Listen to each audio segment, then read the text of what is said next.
What do you do when the person you trust most looks you dead in the eye and lies with the ease of breathing? I was standing in our walk-in closet, the scent of my wife Sarah's perfume hanging in the air. A heavy, unfamiliar wool jacket clutched in my hand. It wasn't mine. It was a charcoal gray, tailored, expensive, the kind of thing a man wears to a steak dinner on a company card. When I asked her about it, her smile was a perfectly polished mask. "Oh, that old thing. It's nobody's, honey. Just some junk I was meaning to donate." Her voice was smooth as glass. But my reflection in the closet mirror showed a man standing on a trapdoor, and her hand was on the lever. The jacket wasn't nobody's, and I was about to find out whose it was. If you genuinely enjoy our stories, please subscribe to the channel. Tell us where you're from and what time it is right now. It's always fascinating to know how far our story flows. For 10 years, Sarah was my world. We built a life in a quiet suburb of Chicago, in a house with a porch swing and a 2-car garage. I thought our foundation was solid rock. It turned out to be sand. The first grain shifted so subtly I almost missed it. It was the late-night texts she'd answer with a dismissive wave. "Just work, babe." Then came the receipts I'd find in her car for dinners at places like Gibson S-Bar and Steakhouse on Rush Street, places we hadn't been together in years. When I'd ask, she'd say it was a client meeting. Her tone laced with a new, sharp impatience that made me feel small for even asking. She started treating me less like a husband and more like a roommate she was tired of tolerating. Her affection became a performance, her kisses cold and brief. The villains of this story, her and him, felt untouchable. Wrapped in a bubble of arrogance while I was on the outside, pressing my face against the glass. The breaking point came on our anniversary. I'd booked a table at our favorite Italian place in Lincoln Park. She canceled an hour before, a text message her only courtesy. "So sorry, something came up with work? Rain check?" I sat alone in our kitchen, the hum of the refrigerator, the only sound, and something inside me just shattered. That night, I didn't sleep. I went into her home office, my hands shaking, and opened her laptop.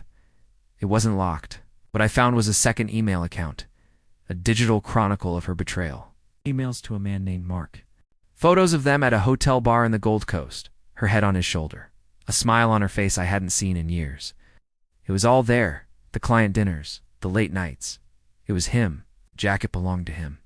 In that moment, the grief was a physical weight, crushing the air from my lungs. But as the sun rose over the Chicago skyline, something else rose with it, a cold, hard resolve. The man who loved Sarah died in that office chair. A new man was born, one who understood that the only way to fight fire is with fire. My revenge wouldn't be a single explosion. It would be a slow, meticulous demolition of the life she thought she had secured. I hired a private investigator, a grizzled ex-cop who operated out of a dusty office in the Loop. I didn't just want proof, wanted a timeline, a detailed ledger of every lie. While he worked, I played the part of the oblivious, wounded husband. I'd ask her how her day was, and she'd lie, and I'd nod. The knowledge of her deceit a bitter taste in my mouth. The investigator delivered. Photos of them kissing in a parking garage. Hotel check-in records under his name. Copies of their texts filled with cruel jokes at my expense. I took the folder of evidence to the best divorce attorney in Cook County. We didn't just file for divorce. We prepared for war. We froze their joint assets, timing it perfectly for the day her biggest credit card bill was due. We subpoenaed Mark, her boss, as a witness, ensuring his own company's ethics committee would be alerted to the affair. The public exposure was the final act. I arranged it for Sarah's annual charity gala, an event she chaired her one night to shine in front of Chicago's elite. 2 days before the event, I had the process server deliver her divorce papers and Mark's subpoena to her office. The news of the affair and the fact that Mark had been using company funds for their trysts spread through their workplace like a virus. By the night of the gala, she was a pariah. She showed up, her face a pale, strained mask, but the whispers followed her everywhere. People who had greeted her with hugs a year ago now avoided her eyes. Her kingdom had crumbled. I was there, across the ballroom, watching. She saw me, and for a moment her mask slipped. I saw the panic, the desperation.